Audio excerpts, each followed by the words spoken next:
demander à Marie-Christine et Jean-Luc de nous rejoindre sous vos applaudissements. Merci, les applaudissements.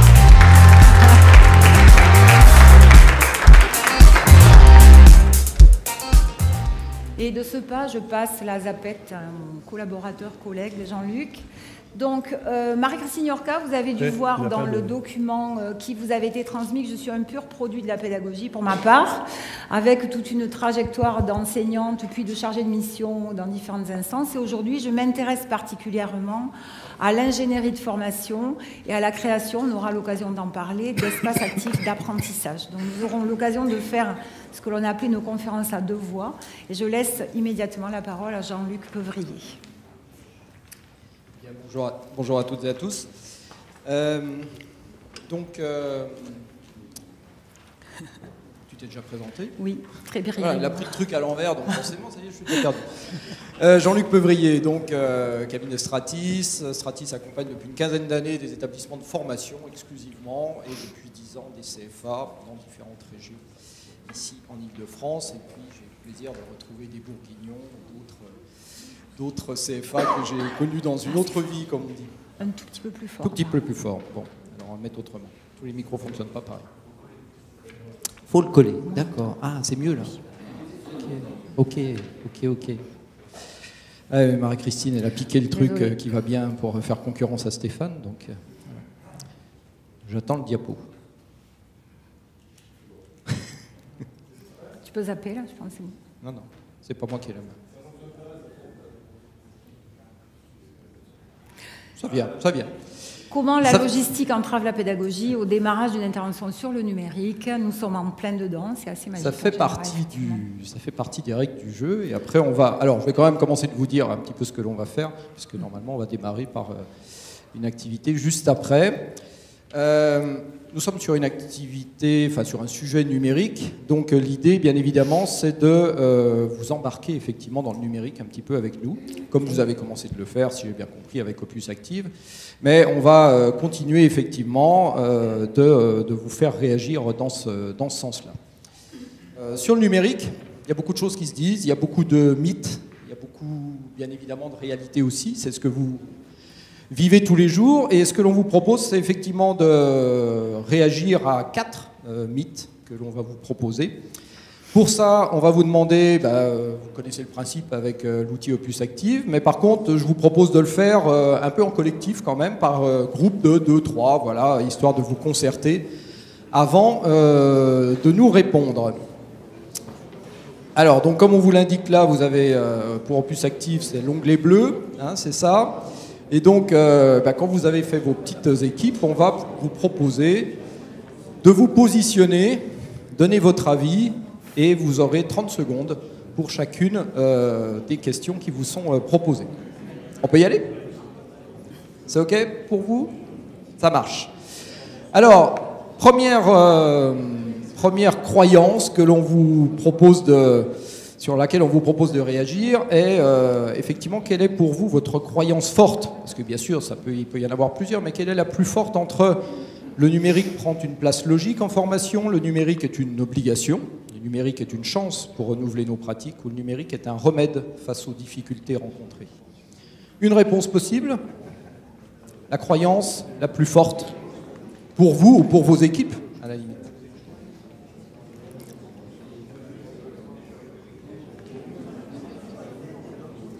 Et donc on aura le résultat tout de suite. La musique d'Opus Active est là, c'est ça?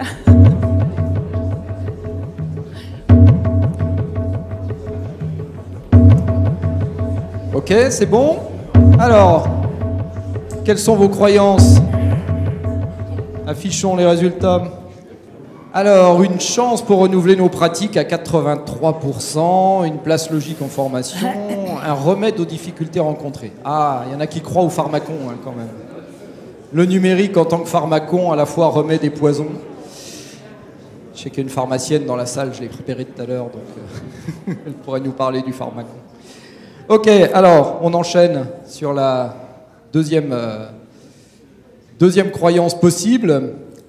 Quel est selon vous le principal effet du numérique? Est-ce qu'il améliore la motivation, entre guillemets, des apprentis? Est-ce qu'il permet d'apprendre mieux? et ce qui permet un apprentissage plus actif.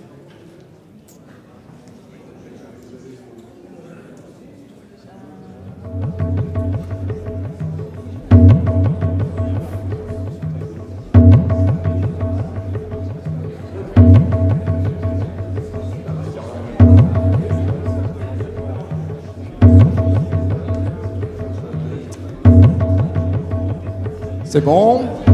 Alors, que nous enseignent les résultats sur ce que vous en pensez. Permet un apprentissage plus actif. Ok, c'est une des solutions, effectivement. On voit que parmi les trois, vous en avez déjà retenu que 2. Et l'amélioration de la motivation est très très faible par rapport effectivement au premier. Bien, bah, ça va venir alimenter, je pense, nos questions. Hein, ça, ouais, c'est intéressant, comme on dit. Allez, on enchaîne. 3e. Alors ça, c'est un grand poncif. Hein, les apprentis savent utiliser le numérique. Je parle des apprentis d'aujourd'hui, bien évidemment, parce que c'est de leur génération, bien évidemment. C'est vrai ou c'est faux ?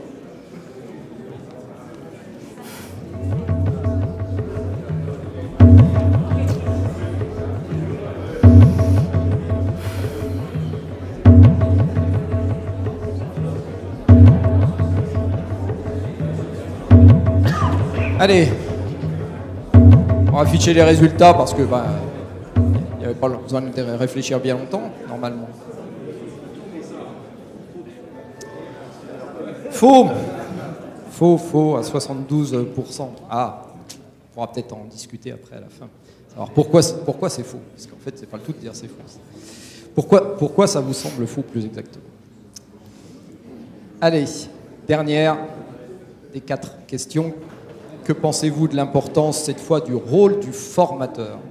Est-ce que son rôle diminue? Est-ce que son rôle augmente? Est-ce que son rôle ne change pas? Sous-entendu, bien sûr, avec l'introduction du numérique. Il disparaît.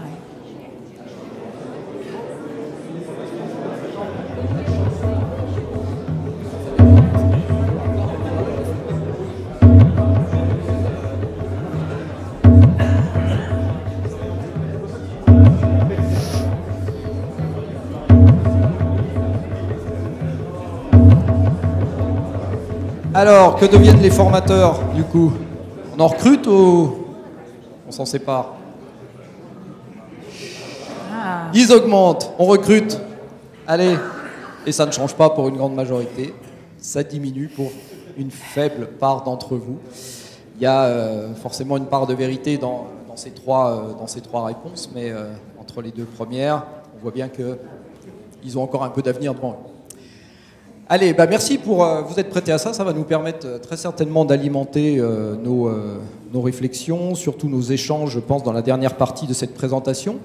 Donc, on va se donner à peu près 30-35 minutes de présentation.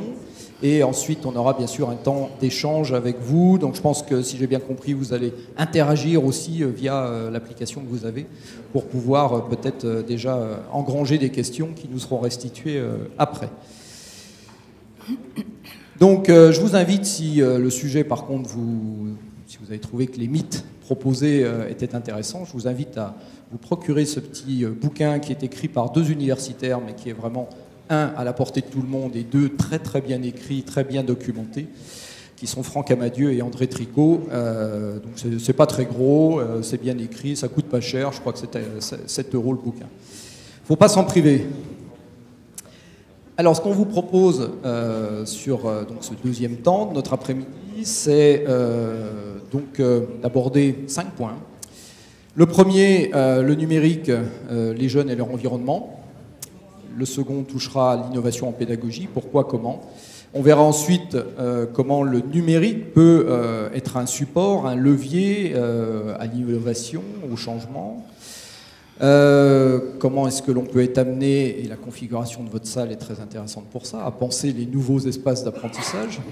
Celui-là, je ne le connaissais pas, donc on en a découvert un nouveau, l'espace en V. Et donc, comment le numérique peut prendre sa place dans une ingénierie multimodale. Voilà, donc je vais passer maintenant la parole à... tout cela avec des mots. Donc la zapette... Il y a 2 boutons, je lui explique. Il y a 2 boutons, c'est bon. Alors on a choisi de démarrer notre présentation par le fait de contextualiser finalement ce qui peut changer aujourd'hui dans notre environnement d'apprentissage. Le premier changement, c'est qu'on est beaucoup plus vers une préoccupation de comprendre ce qui nous entoure, plutôt que de recueillir de l'information, la stocker et la mémoriser. Donc se comprendre et traiter, finalement, serait une préoccupation de nos dispositifs de formation, mais déjà une préoccupation de nous apprenants dans notre environnement ordinaire, alors que jusque-là, on était quand même beaucoup sur du apprendre pour mémoriser. On verra comment ça modifie nos postures à nous dans l'apprentissage, mais aussi ce qu'on verra appeler tout à l'heure les postures du formateur ou de l'enseignant. Deuxième grand changement dans notre environnement d'apprentissage, on ne donne plus le même rôle à la formation. Aussi bien on était sur un apprendre en stage, et par des moments, dans des temps dédiés à l'apprentissage, autant par les mouvements qui sont sacralisés par les textes européens, enfin sacralisés est un bien grand mot, mais incités par les textes européens. On est sur une logique d'apprentissage tout au long de la vie qui s'appelait au démarrage formation tout au long de la vie, mais c'est intéressant parce qu'on a ouvert à la notion d'apprendre tout au long de la vie par des dispositifs qui vont venir étayer cet effort et cette envie que pourrait développer tout individu. Le deuxième grand changement, il est de cette bascule que l'on connaît déjà et que vous connaissez particulièrement dans le monde professionnel, d'une logique de connaissance à une logique de compétence, où finalement la préoccupation sera comment faire pour que dans le temps imparti à la formation, je permette aux apprenants, on va appeler les apprenants personnes en situation d'apprentissage, pour éviter d'utiliser les mots apprenti, élève, stagiaire. Donc le mot apprenant est un mot qui apparaît dans le champ de la formation comme marquant, si vous voulez, une centralité de celui qui apprend. Bon. Donc cet effort de passer d'une logique de connaissance à une logique de compétence va avoir un impact forcément sur la façon dont on va vouloir faire apprendre. On sait, et on le confirme avec la notion d'andragogie.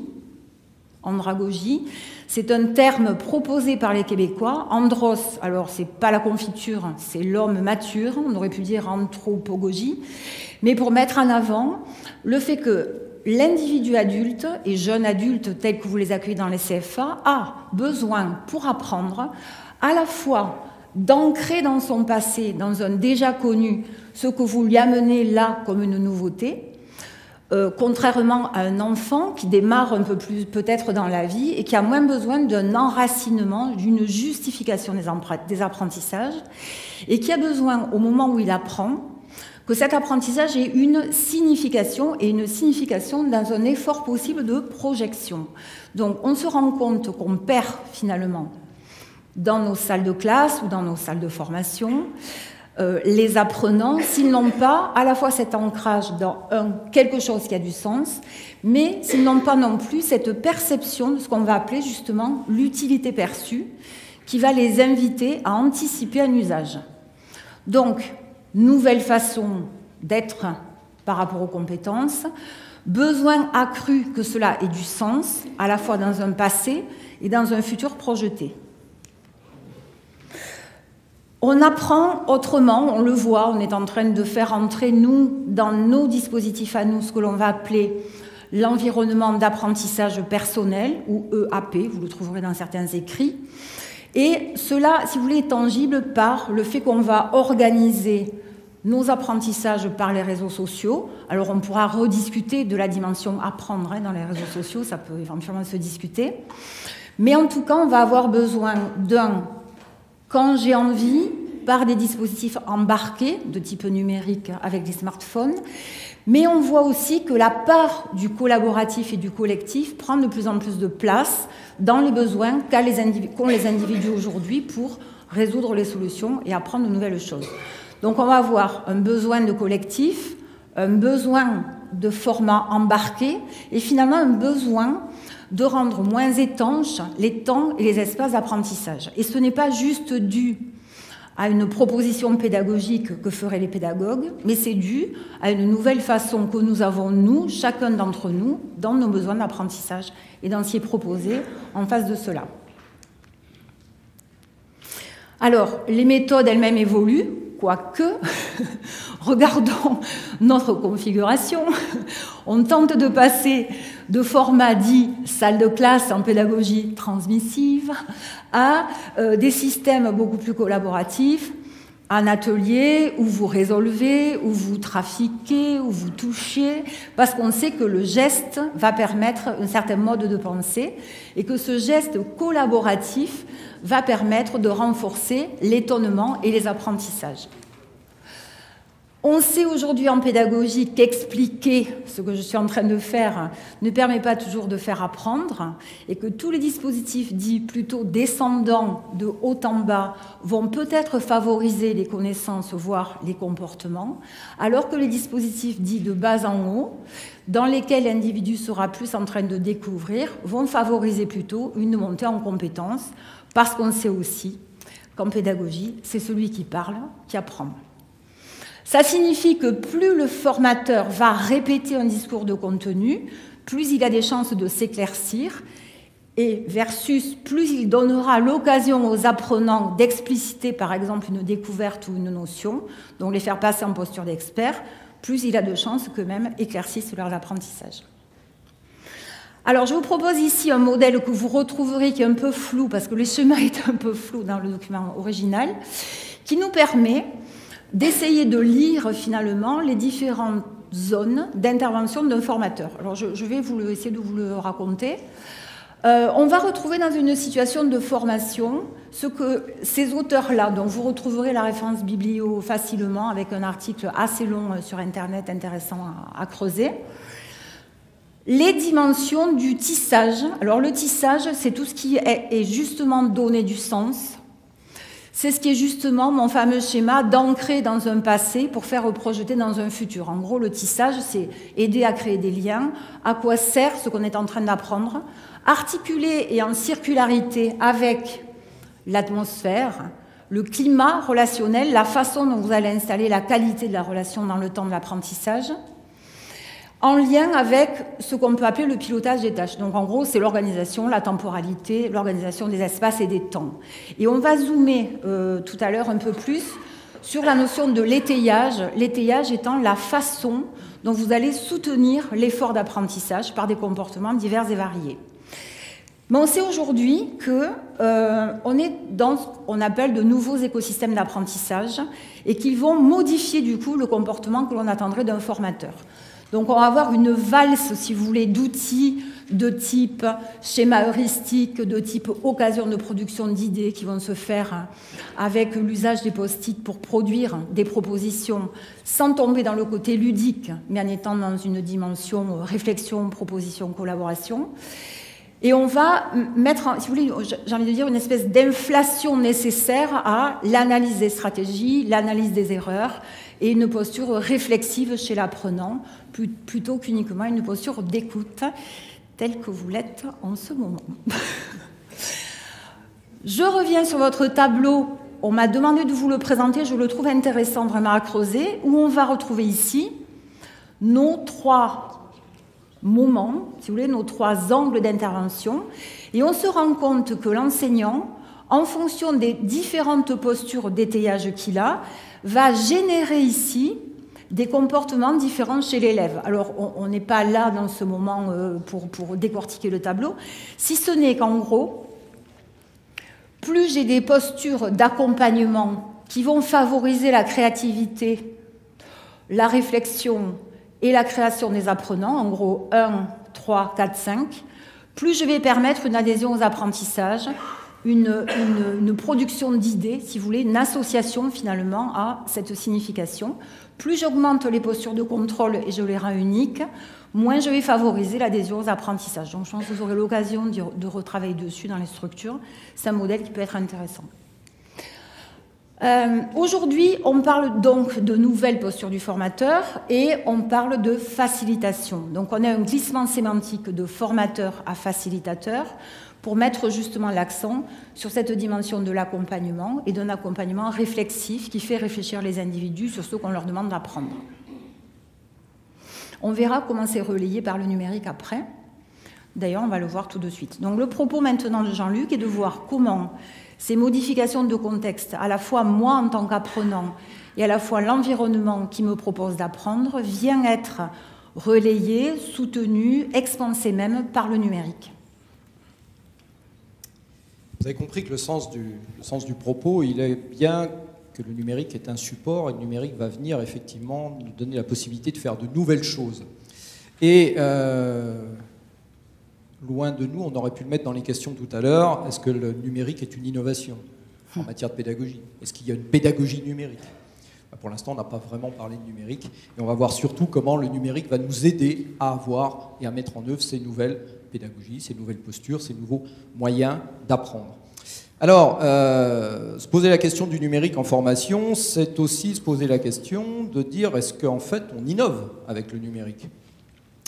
Est-ce que ça nous permet de faire de nouvelles choses? Et il est intéressant pour ça de s'appuyer, entre autres, parmi les modèles existants, parmi les typologies qu'on peut trouver depuis une quinzaine d'années autour de l'usage du numérique en formation. Eh bien, ce modèle, qui est un modèle assez récent, imaginé en 2012 par Ruben Puente-Dura, et qui nous permet, alors ça se lit de bas en haut dans la présentation qui est ici, de se poser la question de quel niveau d'intégration on a du numérique dans les activités d'apprentissage, quelles sont les intentions d'intégration, et donc quelle est la façon dont le numérique va servir les intentions pédagogiques dans la façon dont je vais l'intégrer dans mes activités. Donc, je ne vais pas rentrer dans le détail parce que c'est aussi un document que vous retrouverez sous cette forme-là ou que vous avez peut-être déjà vu dans le guide qui vous a été remis, avec notamment un exemple qui est assez bien documenté sur comment on peut effectivement changer les choses, mais on est bien dans une logique de substitution où simplement le numérique remplace à la virgule près ce que l'on faisait avant dans nos activités avec nos outils, on va dire, habituels, et on va aller jusqu'à ce que Puente-Dura appelle donc la redéfinition. On a une chance pour une fois, c'est qu'en anglais comme en français, ça se lit dans le même sens, on n'inverse pas les adjectifs et les noms, c'est bien la première fois et la seule.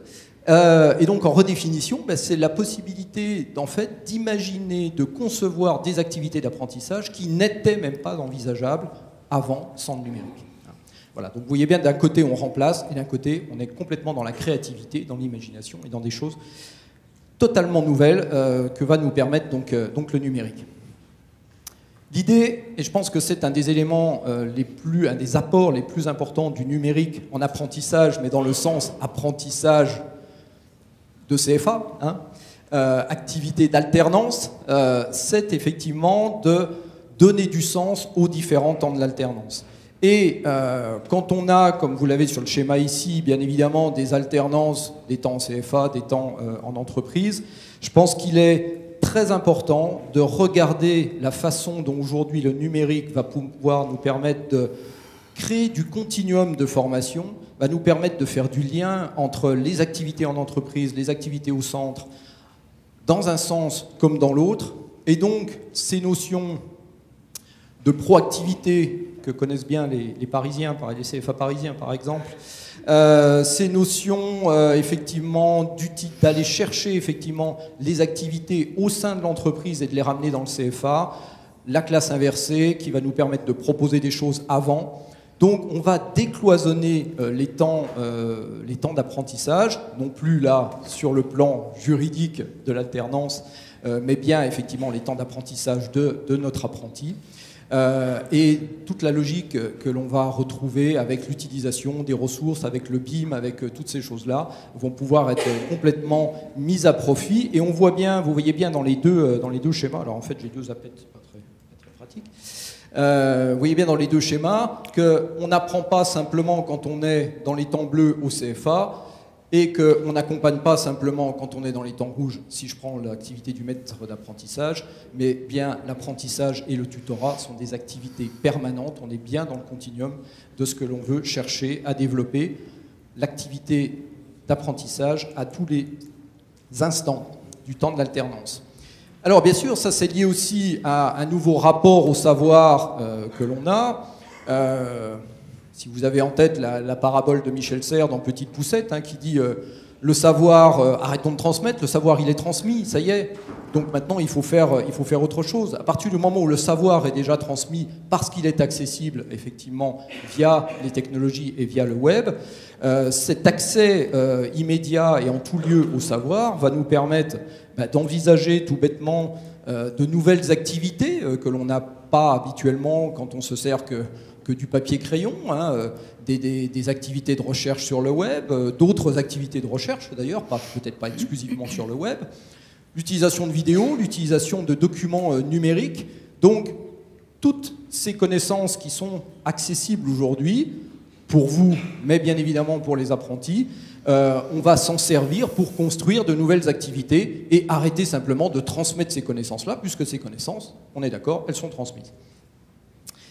Alors, bien sûr, c'est apprendre partout. C'est non seulement c'est accessible à tout moment, mais c'est accessible de partout. Donc apprendre partout, bien heureusement on n'évacue pas la salle de cours, hein, même si celle-là a un format à nouveau un peu particulier. Je l'ai rempli, toi tu n'avais personne dans la salle. Mais c'est également, vous le vivez tous, c'est consulter de l'information ou consulter des ressources. Allez, soyons fous, imaginons l'apprenti consultant ses DTU en attendant le métro sur le quai. Pourquoi pas, s'il n'a pas les mêmes moyens de transport, hein, faut s'adapter aux moyens de transport. Donc c'est dans toute situation, et c'est bien se mettre le contexte, dans un contexte effectivement, dans une personnalisation propre à chaque individu, qui lui permet, via son smartphone aujourd'hui, d'accéder à cette connaissance de n'importe quel endroit, bien évidemment, peut-être sur des temps de loisirs, peut-être, bien, je l'espère, fort heureusement, quand il est aussi en entreprise. Ça pose une question, bien sûr, c'est la question du cloisonnement de ces temps-là. Tant qu'on était dans mon alternance CFA entreprise et bien évidemment temps personnel, ça s'arrête le vendredi à midi et ça se termine le dimanche soir, les choses étaient assez simples. La mobilité, l'accès permanent à la connaissance, la possibilité d'interagir entre le formateur, les apprentis, les employeurs, donc les maîtres d'apprentissage en l'occurrence, nous crée de la perméabilité entre ces temps-là. Quid? Quand est-ce qu'est le temps d'apprentissage? Quand est-ce qu'est mon temps personnel? Quand est-ce qu'est mon temps de travail? Est-ce que quand je consulte mon cours, quand je suis en entreprise, je suis toujours dans l'entreprise ou je suis en train d'apprendre ce que mon formateur de CFA m'a donné? Est-ce que quand je réalise mon quiz alors que je suis chez moi, le dimanche soir, avant d'aller en cours, est-ce que je suis sur un temps personnel ou est-ce que je suis déjà sur mon temps de CFA? C'est des choses qui sont complexes, que pour l'instant, on n'a pas de réponse, qui nécessiteront certainement à la fois des prises de conscience, des changements, là aussi, de posture. On a parlé de changement de posture du formateur, changement de posture des apprenants.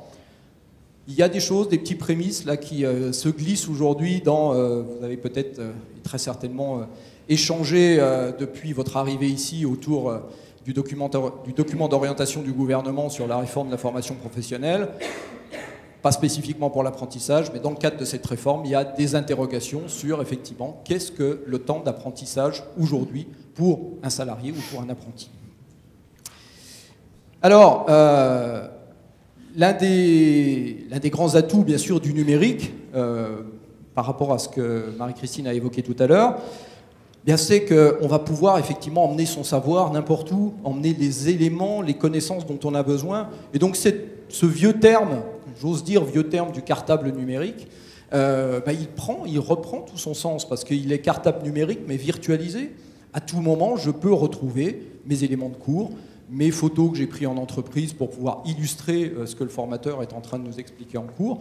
Donc cette idée de cartable numérique doit reprendre de l'importance aujourd'hui grâce effectivement à la mobilité et à l'accès Internet. Et puis prolonger le face-à-face, bien évidemment, vous le faites déjà, mais on le fait avec les outils qui sont le plus souvent des outils un peu encore, entre guillemets, rudimentaires, tels que l'envoi d'emails. Bien sûr, on n'a pas révolutionné les choses en disant qu'on peut envoyer un email et qu'on peut recevoir un email en dehors des temps et donc échanger en dehors des temps du CFA. Mais les réseaux sociaux tels que, effectivement, j'en ai cité que quelques-uns, mais Twitter, Facebook, WhatsApp, Pinterest, ils sont utilisateurs. Et quelque part, c'est de se positionner là à nouveau sur le même canal de communication que celui qu'utilisent vos apprentis et se dire que si on veut échanger et intégrer la communication dans les activités d'apprentissage, faciliter ces échanges, garantir ce continuum de formation dont je parlais tout à l'heure, ou tout du moins le développer, eh bien, il faut qu'on s'appuie sur les outils qui sont ceux qu'ils utilisent. Ça ne veut pas dire qu'il faut tous passer sur Facebook demain, ça ne veut pas dire qu'on va tous publier dans tous les sens, mais il y a une vraie réflexion à se mettre sur le canal de communication. Je vous rappelle que moins de 40% des jeunes aujourd'hui lisent leurs mails. Donc arrêtez de leur envoyer des mails qu'ils ne liront pas. Ils vont pas plus ouvrir leurs mails qu'ouvrir la boîte aux lettres. Donc on va essayer de trouver un nouveau moyen de communication. Alors, rapidement, effectivement, puisqu'on a parlé notamment des intelligences multiples, effectivement, c'est trouver, proposer à la fois des situations d'auto-formation, d'apprentissage par les pairs, de travail collaboratif. Tout à l'heure, effectivement, Marie-Christine a évoqué tout ce qui était travail collaboratif. Ça peut se faire effectivement autour d'un petit atelier, comme vous le faites là, l'atelier Bretagne, je vois. Mais les outils numériques nous permettent en plus de faire du travail collaboratif sans être au même endroit. Le numérique n'invente pas le travail de groupe, le numérique donne d'autres possibilités pour faire du travail de groupe. Ayons recours à ce qui existe déjà. Il n'est pas nécessaire forcément d'aller créer des serious games. Il existe de nombreuses ressources disponibles. Et j'ai repris ici le schéma des ateliers. Alors je ne sais plus si c'était l'atelier de ce matin ou celui de demain, mais qui effectivement, vous avez notamment la chance dans le secteur du bâtiment. Je peux vraiment vous dire, vous avez la chance d'avoir de nombreuses ressources, de nombreuses banques de ressources qui sont accessibles aux formateurs pour illustrer leur texte. Il y a plein d'autres domaines, je peux vous dire, où les formateurs démarrent de zéro et ils doivent concevoir. Donc profitez effectivement de ces ressources accessibles en ligne pour construire et répondre le mieux possible avec cette variété de ressources au profil des différents apprentis que vous avez. Je ne reviens pas sur les schémas heuristiques, bien évidemment, si ce n'est que là aussi, on est dans le collaboratif. Là aussi, on est dans la gestion de projet que l'on n'est pas obligé de faire tous autour d'une table, mais qu'on va pouvoir réaliser à distance, proposer des travaux de groupe qu'un petit groupe de jeunes va pouvoir réaliser quand il est en entreprise, peut-être aidé par son maître d'apprentissage, et pouvoir collaborer à travers une mind map en ligne à la réalisation effectivement de son projet ou à la résolution du problème que vous lui aurez posé, que le formateur lui aura posé. C'est le potentiel du numérique par rapport effectivement aux approches, on va dire, présentielles plus classiques. Donc, pour reprendre le schéma de tout à l'heure, j'ai illustré en vert ici quels sont, on va dire, les apports, quelles sont les nouveautés en termes de posture. Autour de la posture du formateur, eh bien, notre formateur, il guide, il accompagne, bien évidemment. On l'a évoqué dans les postures tout à l'heure. Il est un accompagnateur et donc il est un guide pour ces groupes d'apprentis. Mais ça nécessite aussi, pour lui, d'adopter de nouvelles postures, d'exploration. Il faut beaucoup plus être un expérimentateur. Donc, explorer de nouvelles choses, les expérimenter, échanger non seulement avec les professionnels, les apprentis. Il faut accepter d'apprendre des apprentis, parce qu'en matière de numérique, ils ont des choses à apprendre aux formateurs. Bien évidemment, on va changer de paradigme, c'est le formateur qui va être à l'écoute cette fois. Apprendre des autres, donc, échanger entre pairs, apprendre entre pairs, et donc mutualiser, parce que l'un des éléments, bien sûr, cœur de métier, c'est la ressource d'apprentissage, quelle qu'elle soit. Et en matière de ressources numériques, ce sont des ressources qui, dans certains cas, peuvent coûter cher, dans d'autres cas, dans tous les cas, prendront du temps à concevoir. Si on ne mutualise pas, on n'arrivera pas à aller aussi vite que le numérique évolue. On ne peut pas faire le contraire. On le sait, le numérique avance vite. Et donc, si on ne prend pas ce rythme du numérique, on ne pourra pas effectivement continuer d'expérimenter comme on le voudrait. Et donc, la mutualisation est nécessaire entre les équipes pédagogiques. Alors, comment on innove ? Comment on innove ? Cette question de la multimodalité, comment on s'en saisit aujourd'hui pour englober toutes ces histoires de numérique ? Donc, la multimodalité en ingénierie de formation ne se réfléchit pas uniquement par ce qu'on appelle l'hybridation numérique présentielle. On se demande comment, dans un espace et un scénario d'apprentissage, je vais faire jongler différentes situations d'apprentissage, articulées à différents outils, eux-mêmes pouvant être papier, crayon, cartonnette et numérique, et le tout intriqué à des supports et des lieux différents. Il y a un effort particulier qui est fait de réflexion sur la mise en dynamique dans des scénarios d'apprentissage pour aller vers ce qu'on appelle une ingénierie apprenante. Donc, c'est comment ces dispositifs d'apprentissage vont justement faciliter l'apprentissage.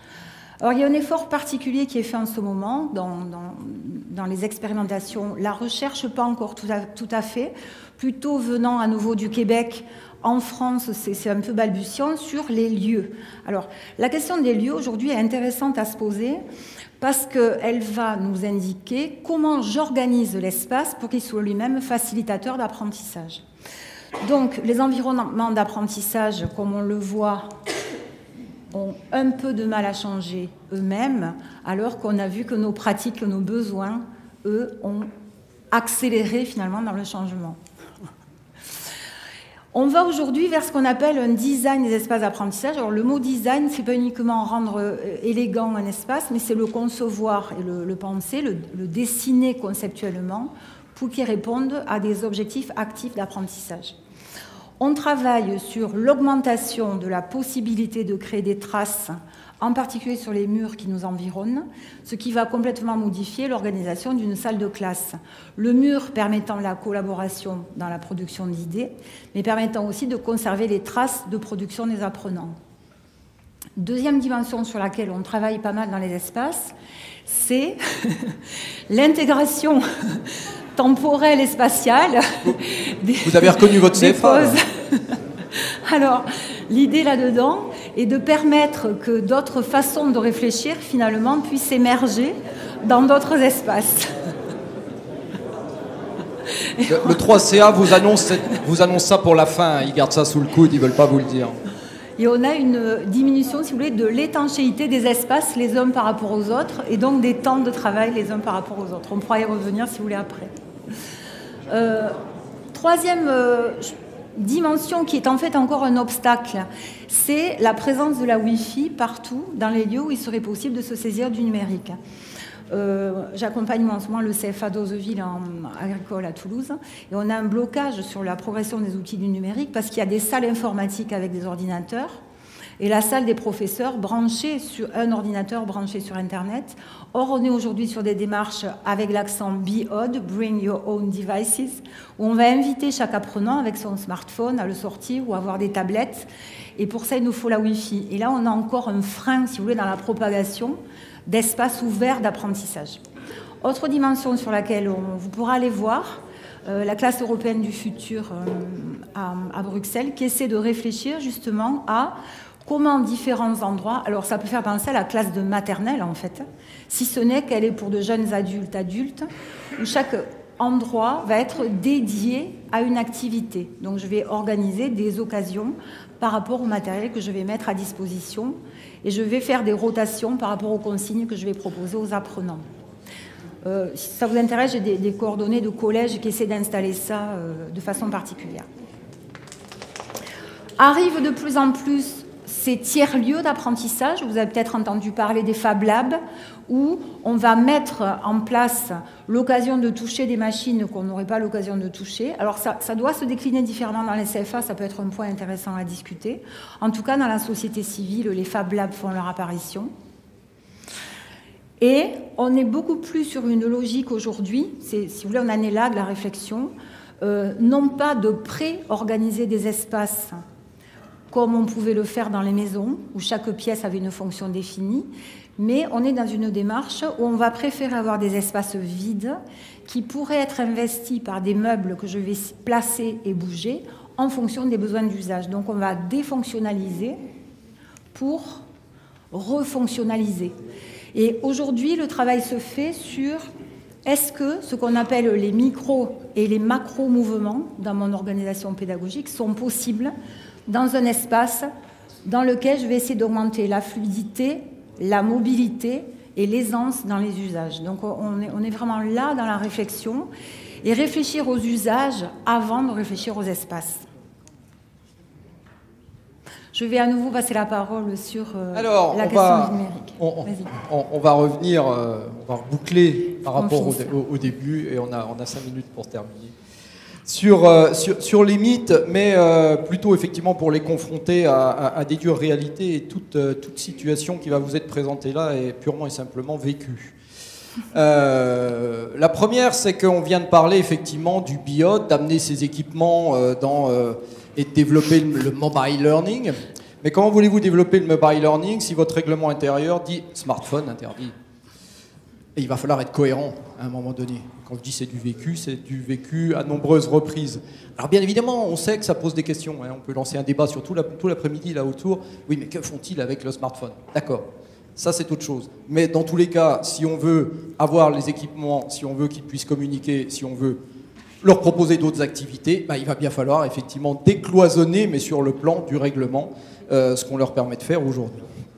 Autre changement, et là je m'adresse aux praticiens éventuellement que vous êtes, c'est que c'est valable pour toute nouvelle technologie. On n'utilise pas une nouvelle technologie comme on utilisait l'ancienne. Sinon, le résultat est au mieux équivalent, mais bien souvent pire. Imaginez que quand on a inventé le perforateur, on ait continué de taper dessus avec un marteau. Ça aurait moins bien marché qu'un burin avec un marteau.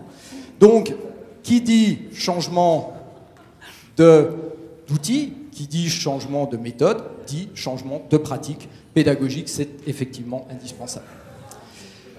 Alors, on n'oublie pas aussi, quand on questionne, qu'on choisisse un outil, qu'on choisisse un LMS, qu'on choisisse des outils de diffusion des notes, par exemple, et qu'on mette en place de nouveaux outils pour la pédagogie, bien qu'on s'adresse avant tout aux apprenants.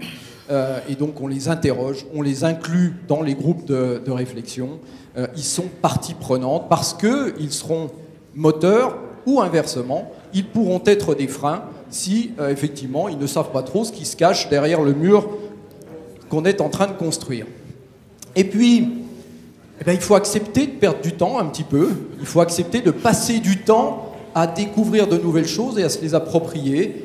Donc, oui, on a le nez dans le guidon, oui, on n'a pas le temps de faire, mais si on veut faire cet effort, si on veut profiter de ce que va nous apporter effectivement le numérique, il faut écouter ce que nous proposent les autres et prendre le temps de l'intégrer, perdre entre guillemets du temps pour en gagner après, et surtout pour être capable de faire de nouvelles choses.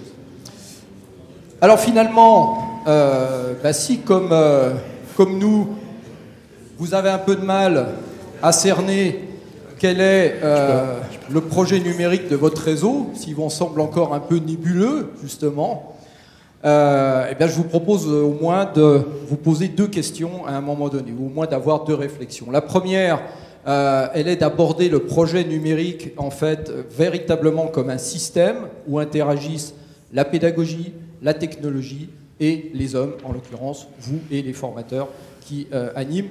Et bien évidemment, puisqu'il y a de l'humain, il y a aussi les apprentis. J'allais les oublier, comme quoi, vous voyez, il ne suffit pas de le dire. Deuxième point, une fois qu'on a pensé à tout ça, soyez absolument le plus agile possible. On parle beaucoup de méthodes agiles aujourd'hui. L'agilité, c'est l'agilité de tous les instants. Il ne suffit pas d'établir un beau cahier des charges et de se dire voilà comment on va le dérouler sur les 2 ans. Dans 2 ans, il y a plein de choses nouvelles qui seront passées, aussi bien dans le monde du numérique qu'ailleurs, et donc il faut savoir réagir par rapport à ça, et donc fonctionner effectivement avec le maximum d'agilité dans vos projets. Et donc je laisserai le mot de la fin à Marie-Christine. On voulait vous proposer de retrouver ce plaisir du bricolage avec juste une photo d'une classe freinée, figurez-vous, dans laquelle on a justement nos fameux murs de production et de traces, et dans laquelle finalement pratiquer, bricoler, essayer, discuter et expérimenter était le maître mot de la pédagogie. Merci. Merci beaucoup. Merci à vous.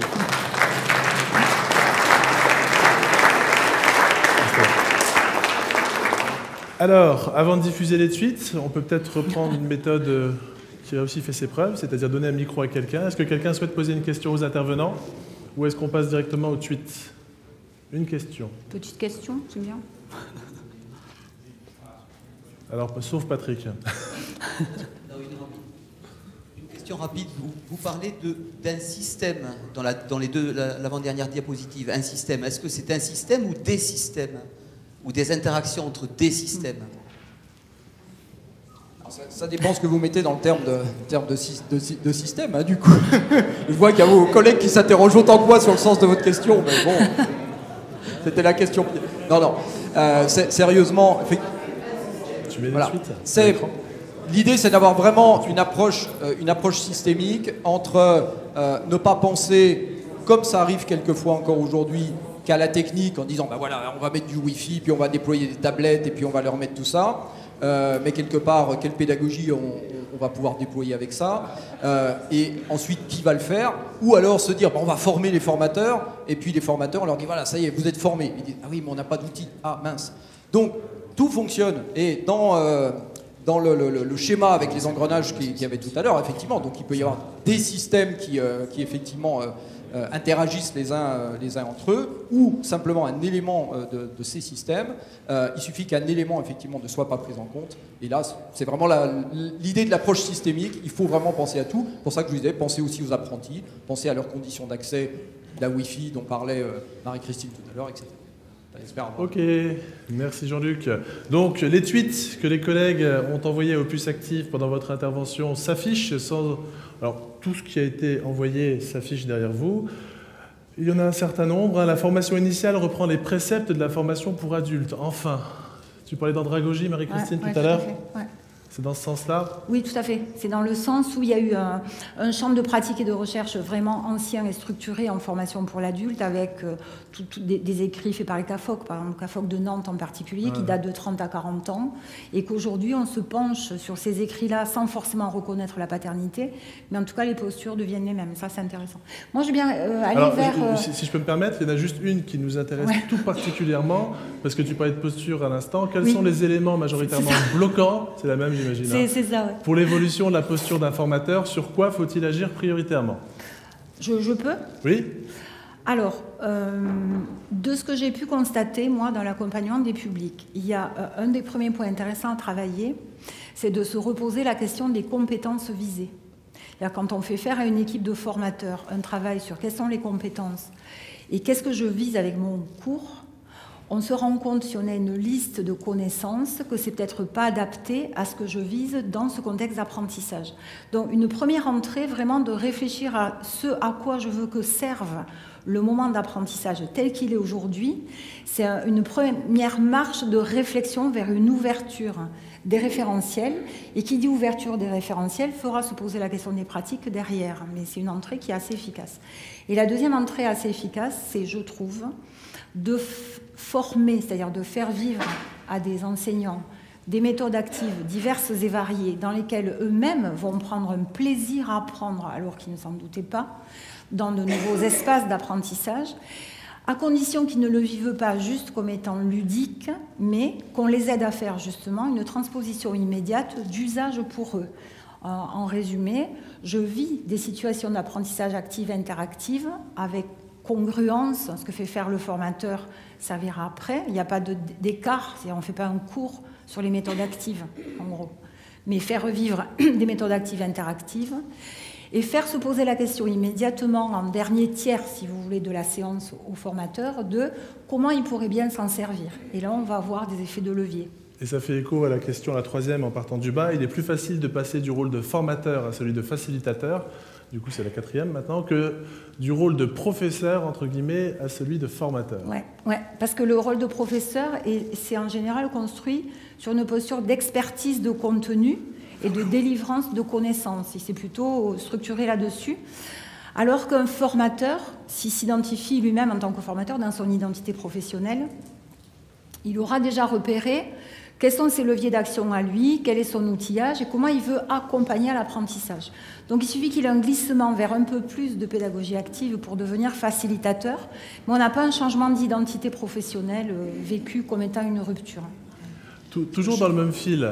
Vas-y Jean-Luc, tu veux réagir? Juste compléter, faire le lien entre la réponse de Marie-Christine juste avant et celle-ci. Que ce soit du côté du formateur, mais peut-être encore plus du côté du formateur que du côté des apprentis, il y a, je pense qu'il est très important de penser aux 3 niveaux d'acceptation. Il y a l'acceptation comme quoi le numérique, effectivement, est là et on va devoir durablement, je veux dire, faire avec. ou alors où est-ce que je m'inscris, dans quelle situation je m'inscris. La deuxième, c'est l'acceptation fonctionnelle.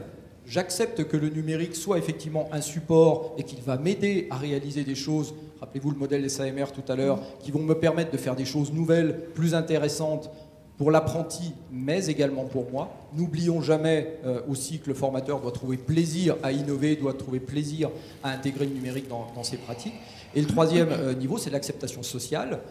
Comment le numérique, effectivement, va me repositionner aussi bien dans le groupe au sein du CFA que par rapport à mes collègues dans d'autres CFA de la branche ou même dans d'autres CFA de sa région, de son village, de son canton. Juste, je vais ajouter quelque chose par rapport aux travaux de Tricot dont on a parlé tout à l'heure. André Tricot. André Tricot, il y a une des études qui montre que le numérique est beaucoup plus facilement intégré quand vous faites déjà des pédagogies actives. Parce que si vous êtes sur des postures de pédagogie transmissive, le numérique, on risque de s'en servir comme un prolongement du cours, c'est-à-dire comme une mise à disposition de contenu. Alors que si on est déjà en pédagogie active et interactive, le numérique sera beaucoup plus intégré par vous et perçu par vous comme un prolongement de l'interactivité par ce qu'il permet. D'accord. Bon, la pédagogie du 3CA est en avance sur le Québec. Il va falloir augmenter le taux de T2. Bon, ça, c'est une petite... c'est entre nous. Hein. Finalement, on n'a rien inventé. Bon, c'est aussi une manière de se dire que, finalement, on peut se faire des compliments aussi de temps en temps, au sein du réseau, via tout ce qu'on a pu développer en termes de pédagogie de l'alternance, en termes de pédagogie active, de pédagogie de projet, de démarche inductive. On est pas mal dans l'esprit de ce que tu évoquais. Hein, et que ça va nous aider, je pense, pour la transition vers la révolution numérique. Je crois que c'était important qu'on se le dise aussi. Ouais. Voilà. Projet, démarche inductive et numérique en triangulation. Alors, tu parlais des référentiels tout à l'heure. Nous avons monsieur... Est-ce que vous pouvez descendre dans la liste des tweets, s'il vous plaît? Voilà. Il y en a un qui parle justement... Voilà, stop, merci. Il y en a un qui parle sur les connaissances sont-elles réellement transmises ou simplement accessibles? Moi, je m'adresse aux universitaires que vous êtes, je pense. Hein, universitaires occasionnellement. Moi, j'ai une réponse d'un côté, mais par le numérique, je pense qu'on peut en avoir. Enfin, ouais. Vas-y. Oui, en fait, je n'ai pas posé ma question. Ah, bon. Ah, d'accord. Vas-y, Fabrice. Est-ce que vous pensez que l'utilisation des outils numériques, la disponibilité des outils numériques à portée de main de tout le monde et tout, va faire qu'au fil des années, au fil des décennies, on va absolument plus mémoriser de connaissances et que l'on va simplement développer des compétences avec l'aptitude à trouver la bonne connaissance quand on en a besoin. Je reviens sur une autre citation de Michel Serres d'il y a quelques années, qui date d'il y a pratiquement 15 ans maintenant. Donc vous voyez qu'on était déjà dans le numérique, mais ça reste très, très valable, qui est de dire, si tout est transmis, qu'est-ce qui nous reste ? Soyons intelligents, sachons utiliser cette connaissance. Si la connaissance est transmise, parce que quand on dit ça, quand on dit tout est transmis, c'est-à-dire que le rôle du formateur qui avait simplement, ou qui pouvait prendre simplement ce rôle de transmettre la connaissance qu'il avait dans son cours à son groupe, qui allait studieusement, espérons-le, noter le cours du formateur, si on considère que ça c'est déjà fait, qu'est-ce qui nous reste? À être effectivement intelligent, créatif, inventif, à tirer parti effectivement de ce que je pense était vraiment une opportunité pour l'alternance, qui est très orientée déjà sur des pédagogies donc inductives, et donc construire des activités qui vont nous permettre de mettre à profit ce qu'on ramène de l'entreprise au sein du CFA, de construire des activités qui ont du sens, et non pas simplement de faire cette transmission. Donc, on devra faire d'autres choses. C'est pour ça que le formateur ne peut plus être un simple transmetteur de savoir. Je voulais rajouter un truc, j'ai pas le droit, mais bon. Alors, si tu vas le prendre. Et ensuite, une dernière question de Monique, et ce sera le temps de Par rapport à cette question, je trouve que c'est très intéressant de se dire qu'il y a réellement un changement de posture nécessaire pour le coup du formateur, qui est de faire apprendre à apprendre. C'est-à-dire qu'ils ont une difficulté, l'apprenant aujourd'hui, dans quel que soit son champ, a une difficulté pour savoir trier l'information puisqu'elle est disponible partout, elle est exacte ou inexacte en plus. Et donc, c'est la faire trier par rapport à des objectifs d'apprentissage. Donc, en tant que tel, il est moins fabricant de contenu, mais plus guide dans l'usage adapté des contenus.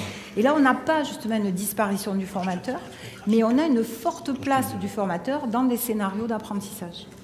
Alors ça répond un peu indirectement, mais ça remet la place du formateur autrement. Allez, une toute dernière question, Monique. Oui, une question bassement matérielle. Est-ce qu'on aura les moyens matériels, financiers, d'avoir des équipements, des salles, des environnements qui s'adaptent à cette évolution?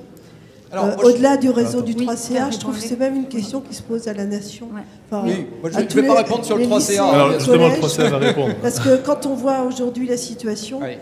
Quand on voit les espaces magnifiques qu'on peut imaginer, dont on a tous vu ça un petit peu sur des prospectus ou sur des catalogues, on se dit qu'il y a quand même un écart important.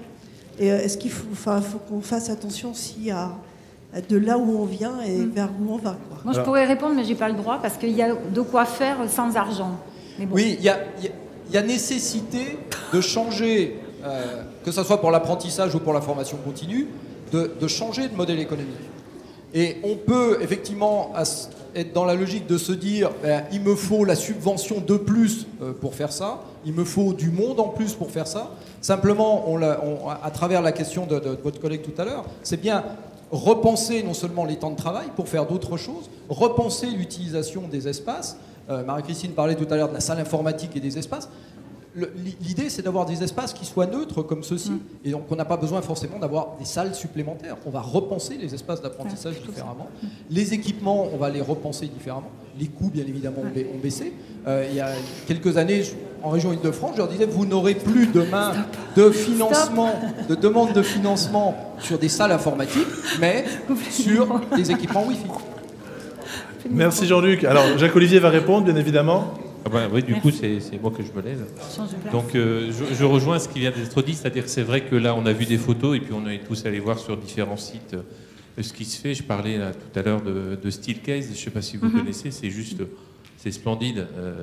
C'est une boîte états-unienne qui travaille justement sur le mobilier et les espaces pédagogiques. Allez voir sur leur site, c'est assez bluffant.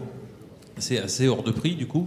Et forcément que si on rentre par là, on n'y arrive pas. On a vu là un certain nombre de photos, il y en a une géniale où on voit les tables qui se plient, plouf, plouf, on les accroche sur les murs au fond, et puis du coup on a un grand espace. Bah, ça évidemment ça fait rêver, mais effectivement on a déjà un certain nombre de mobiliers qu'on peut utiliser différemment. Moi j'aurais bien aimé, mais c'est toujours plus facile à la fin, d'avoir à la fois là, cette photo où on a vu ce mobilier pliant accroché sur le mur, et la photo en noir et blanc qui conclut, où on se rend compte qu'effectivement, c'est finalement, il y a des questions d'équipement dont je vais parler juste après, mais c'est finalement un autre usage de ce qu'on a qui nous permet avant tout d'avancer. Sur des besoins d'investissement, c'est évident, bien sûr qu'il y a des investissements nécessaires. C'est aussi un des objets que vous allez, une des raisons pour lesquelles vous allez là, bien, à partir de maintenant, travailler sur vos projets, parce qu'il va nous falloir aller chercher des sous. On a des fonds, les conseils régionaux, les autres financeurs ont de l'argent, et ce n'est pas suffisant. Donc, soit on regarde les appels à projets qui tombent de l'Union européenne, de l'État, et puis tout à coup, tac, il y a une enveloppe qui passe, allez, qu'est-ce qu'on peut mettre là-dedans? On se retourne, on dit, bon, on va écrire ce truc-là, on décroche une subvention, on vous envoie le projet derrière, et puis résultat, dans le meilleur des cas, on récupère 45 à 50% de la somme qui était prévue, vu qu'évidemment, on a produit quelque chose en fonction des appels à projets qui tombent. Ça, c'est passéiste. En tout cas, ce n'est pas efficace. Ce qu'on souhaite faire, c'est avant tout de construire avec vous des projets mais réels, effectifs, efficaces, ceux qu'on va de toute façon mener. Des appels à projets, il y en a tout un tas, et quand ils tombent, on présente la recherche de fonds, on présente aux financeurs des choses, des projets, des besoins d'équipement qui de toute façon sont immanents et de toute façon vont se faire. Et là, on va chercher l'argent. Et là, on arrive à équiper, et là, on prouve que ce qu'on est en train de faire, ça marche vraiment. On a, par exemple, le grand plan d'investissement qui a été annoncé par le gouvernement. Il y a des millions, voire des milliards d'euros qui devraient être débloqués. Ce que vous allez faire à partir de maintenant, tu as vu, je fais des habiles transitions, c'est aussi pour ça. C'est-à-dire que vous allez travailler des projets sur lesquels on a ou pas, peu ou prou, besoin d'un certain nombre d'équipements. On travaille ces choses-là avant, pour aller avec vous chercher l'argent qui manque. Mais bien sûr qu'il y a des besoins d'équipement parce qu'on on a des besoins d'équipement, là, c'est assez révolutionnaire. Ceci étant, moi, je reste persuadé qu'en utilisant déjà autrement le matériel qu'on a, on arrive déjà à pas mal avancer et à pas mal modifier nos pratiques. Merci beaucoup. Merci Jacques-Olivier, merci Marie-Christine, merci Jean-Luc, on peut les applaudir. Jingle!